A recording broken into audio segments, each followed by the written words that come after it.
Hello, look who is back. पता है बहुत दिन हो चुके हैं, कोई वीडियो नहीं आया, कुछ नहीं आया था क्योंकि थोड़ा एग्ज़ाम का माहौल चल रहा था और पढ़ाई उतना ठीक से चल नहीं पा रहा था। थोड़ा अभी मैनेज किए हैं, अभी भी फिर भी सेकंड इंटरनल आ रहा है, सितंबर में 22 को होगा शायद।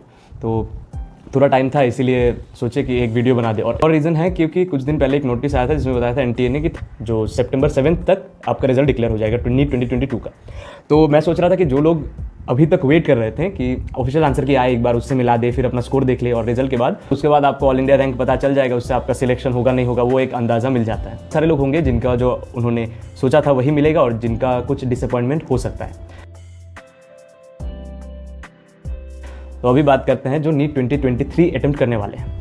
आपको आइडियली जब आपका एग्ज़ाम देने के बाद आपको प्रिपरेशन स्टार्ट कर देना चाहिए था, मगर अगर आपने इतना दिन वेट किया है कोई बात नहीं है, अभी भी there is still time to salvage. एक महीना आपने वेट किया है, थोड़ा आपने जितना मज़ा करना था आपने कर दिया, घूमा फिरा, बहुत मज़ा किया आपने, लेकिन अभी टाइम आ गया है कि थोड़ा ध्यान से आप एक प्लान और शेड्यूल बना दे ताकि जो आपका रिमेनिंग महीना होगा उसमें आपको 100% आपका ऑप्टिमम जो यूसेज होगा वो मिल जाए ताकि आपको अपना सिलेक्शन मिल जाए। तो फर्स्ट स्टेप है कि कोई गाइडेंस चूज़ करें। कोचिंग हो सकता है या आप सेल्फ स्टडी अगर करना चाहते हैं, क्योंकि सेल्फ स्टडी में वो लोग सक्षम हो पाते हैं जिनका थोड़ा बेसिक कॉन्सेप्ट होता है, राइट। बिना बेसिक कॉन्सेप्ट आप सेल्फ स्टडी करके नहीं निकाल पाएंगे, राइट। तो इसीलिए जो बेसिक कॉन्सेप्ट अगर आपके पास है तो सेल्फ स्टडी कर दीजिए, बिंदास कर दीजिए, क्योंकि मैक्सिमम टॉपिक जो होता है वो एनसीईआरटी से आता है।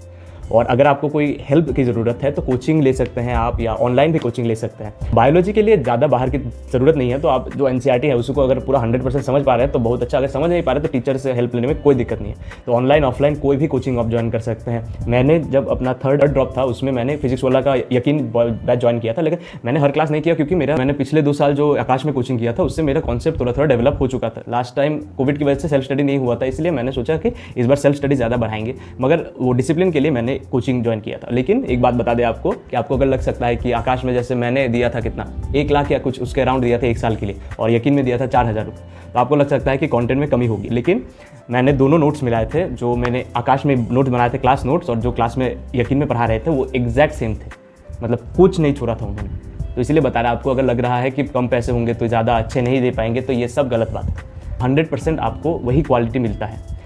इसीलिए अलक पांडे सर को मैं सैल्यूट करता हूँ। सर इतना कम पैसे में, मतलब सिंस सर के इतने सारे स्टूडेंट्स थे तो इसके लिए सर ये वाला प्राइस अचीव कर पा रहे हैं। सब मिलके ऐसे ही सर को अगर सपोर्ट करते रहें तो सर ऐसे ही लो कॉस्ट में हम लोग का कोर्स देते रहेंगे। फर्स्ट स्टेप हो गया। सेकंड स्टेप, पूरा जो सालाना प्लान बनाना है आपको कि इतने सारे चैप्टर हैं, मुझे ये नहीं आते। एक हो सकता है कि आपको कुछ नहीं आता, तो फिर ये स्टेप का कोई ज़रूरत नहीं है, आपको नेक्स्ट स्टेप पे जाना है। कुछ हो सकता है कि आपको थोड़े से मार्क के लिए आप चूक गए, तो आपको देखना है कि आपका वीकनेस क्या है। स्ट्रेंथ और वीकनेस का एक लिस्ट बनाइए ऑनेस्टी के साथ, उसके साथ आपके स्ट्रेंथ में थोड़ा काम कीजिए मगर वीकनेस में बहुत ज़्यादा काम कीजिए। इंपॉर्टेंट है स्ट्रेंथ में थोड़ा काम करना, क्योंकि ये क्या होता है, हम वीकनेस को ठीक करते करते स्ट्रेंथ को भूल जाते हैं, समझ आए। तो इसीलिए बहुत इंपॉर्टेंट है स्ट्रेंथ में थोड़ा काम कीजिए। नेक्स्ट स्टेप, सिलेबस को ध्यान से देखिए। जो आपके सिलेबस में है सिर्फ उसी को पढ़िए, और अपना जो मटेरियल है उसको कंसाइज स्टार्टिंग से ही आप कंपाइल करते रहिए ताकि लास्ट में आपको रिविजन में बहुत मदद हो सके। कुछ चीज़ें जो बाहर से कभी नहीं पढ़नी, जैसे एनसीईआरटी बायोलॉजी, सिर्फ एनसीईआरटी बायोलॉजी पढ़ना है, बायोलॉजी के लिए बाहर कोई नहीं जाना है। नेक्स्ट आपको पढ़ना है ऑर्गेनिक केमिस्ट्री और इनऑर्गेनिक केमिस्ट्री। इनऑर्गेनिक केमिस्ट्री तो पूरा एनसीईआरटी, ऑर्गेनिक केमिस्ट्री में जो थ्योरी है वो आप पढ़िए वहाँ से, और क्वेश्चन लगाइए बाहर से, पीवाईक्यू लगाइए, और जितना क्वेश्चन ऑर्गेनिक में मिल रहा है आपको लगाइए ताकि आपका प्रैक्टिस बिल्डअप हो जाए। मैकेनिज्म है वैसे। और फिजिक्स में थोड़ा बाहर जाने की जरूरत पड़ती है क्योंकि वो कॉन्सेप्ट डेवलप करना बहुत जरूरी है, क्योंकि एनसीईआरटी फिजिक्स उतना मतलब मुझे पसंद नहीं आता था, क्योंकि मुझे मतलब उतना समझ नहीं आता, बहुत कॉन्साइज, वो इतना छोटा में इतना ज्ञान दे दिया मतलब। तो इसीलिए मतलब थोड़ा अगर कोई टीचर पढ़ा दे, कॉन्सेप्ट बना दे आपको, फिर बहुत बढ़िया। तो फिर आते हैं बुक्स। मैं यूज़ करता था डीसी पांडे फिजिक्स के लिए और आकाश का मॉड्यूल। फिर करता था केमिस्ट्री में नरेंद्र अवस्थी सर का बुक था, उसमें क्वेश्चन थे। और ऑर्गेनिक में इनऑर्गेनिक ऑर्गेनिक दोनों पीवाईक्यू करता था, और आकाश का बुकलेट सॉल्व करता था। ऑर्गेनिक का कुछ बुक आता था, मुझे ठीक याद नहीं है, आपको गूगल में मिल जाएगा वो। और फिर आता है बायोलॉजी। बायोलॉजी में MTG NCERT eight finger tips, बहुत बढ़िया बुक है एकदम, 100% आई रिकमेंड। टीचर, बुक्स, फिर सिलेबस। अभी मोस्ट इंपॉर्टेंट पार्ट है आपका डेडिकेशन। 2 चीज़ें आपको सिलेक्शन की तरफ ले जा सकते हैं, एक है डेडिकेशन, एक है डिसिप्लिन। अगर आपके पास डेडिकेशन नहीं है, सिर्फ डिसिप्लिन के बल पे आप नहीं चल पाएंगे, क्योंकि डिसिप्लिन चाहिए तो डेडिकेशन होना मस्ट है। क्यों? अगर किसी की चीज़ के लिए आप डेडिकेटेड है कि मुझे ये चाहिए, तभी आपको डेवलप होगा डिसिप्लिन। और डिसिप्लिन मतलब ये नहीं है कि 100% आपको रोज़ 10 के 12 घंटे रोज़ पढ़ना है, इतना पढ़ना है, ये वाला डिसिप्लिन नहीं बता रहे। डिसिप्लिन है कि आपने अगर कुछ सोच लिया कि कल के अंदर मुझे ये सिलेबस और ये टॉपिक खत्म करना है, जो वीकली टेस्ट होगा वो वीकली टेस्ट का सिलेबस मुझे कंप्लीट करना है इस वीक में, वो आपको कंप्लीट करना है। गोल ओरिएंटेड रहिए आप, वीकली गोल्स बनाइए कि इस वीक में मुझे ये कंप्लीट करना है। और एक इंपॉर्टेंट बात, टेस्ट सीरीज ज्वाइन कीजिए। एक भी टेस्ट आपको मिस नहीं करना है, एक भी टेस्ट। कोई भी टीचर का आप लगा लीजिए, एलन हो, आकाश हो, मोशन हो, फिजिक्स वाला हो, अनअकैडमी हो, कुछ भी, कोई भी टेस्ट सीरीज रेपुटेड इंस्टीट्यूट से आपको मिल रहा है, आप 100% लगा लीजिए। रेपुटेड क्यों बता रहा हूँ, क्योंकि रेपुटेड इंस्टीट्यूट में क्या होता है, बहुत सारा टीचर्स रहते हैं, राइट, उनका वर्कफोर्स बहुत हाई होता है, तो एरर का चांस क्वेश्चन में बहुत कम होता है। क्योंकि हमारा क्या होता है, हम क्वेश्चन से भी बहुत सीख सकते हैं।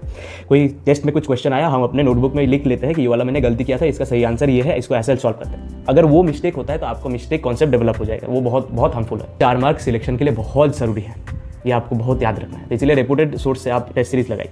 आपका जो प्रिपरेशन फेज है उसमें बीच में ब्रेक्स लेना बहुत ज़रूरी है। ऐसा नहीं कि आप पूरा 1 हफ्ता 1 महीना के लिए कहीं जा रहे हैं, 1-2 दिन के लिए आप बीच में 1-2 महीना पढ़े, फिर आप कहीं घूमने चले गए 2-3 दिन के लिए, या दोस्तों के साथ आप खेलने चले गए, एकदम फुल एंजॉय कीजिए। बीच में ये गैप बहुत ज़रूरी है, ताकि जो मोनोटोनस लाइफ है, क्योंकि ड्रॉप में क्या होता है, एक ही रूटीन हम हर रोज़ फॉलो करते हैं, कुछ नया नहीं होता है ज़िंदगी में, तो इसीलिए बहुत बोर हो जाते हैं हम। इसलिए बीच से लास्ट तक आते आते बहुत देखेंगे आप, आपके जो बहुत सारे दोस्त, मेरे बहुत सारे दोस्त थे सब, क्योंकि हमारे समय में जो पहले था तो नीट होता था अप्रॉक्सीमेटली कितना में, मई महीने में नीट होता था, तो जनवरी फरवरी आते आते सब लोग हार मान चुके थे, क्योंकि वही बोरिंग लाइफस्टाइल चलते रहता था। सुबह जाओ, कोचिंग करो, आओ, पढ़ो, टेस्ट दो, वही वो मोनोटोनस की वजह से लास्ट तक गिव अप कर देते। जनवरी फरवरी अच्छा प्रिपरेशन मैंने देखा, अच्छा प्रिपरेशन रोक देते। उनका वही गलती था, क्योंकि बीच में वो मतलब इतना ज़्यादा सीरियस हो जाते थे, क्योंकि बीच में ब्रेक्स नहीं लेते थे, तो फिर अपना ही हार्म कर देते। तो इसीलिए बीच में ब्रेक्स लेना बहुत ज़रूरी है। आप सब लोग बहुत टैलेंटेड हैं, ये वाला बात आप ठान लीजिए, और कॉन्फिडेंस अपने ऊपर रखिए, बस और कुछ नहीं चाहिए। नीट 2023 में आप सफल होंगे, यही आशा करते हैं, भगवान से यही प्रार्थना करते हैं। और कुछ और वीडियो भी आएगा शायद, अभी पता नहीं, अभी तक कुछ नहीं प्लान किए, देखते हैं कैसा होता है क्या नहीं होता है। और बस इतना ही कहना था। आशा करते हैं आप सब लोग खुश रहेंगे और स्वस्थ रहेंगे। अपना ख्याल रखिए, अपने फैमिली का ख्याल रखिए। Bye bye.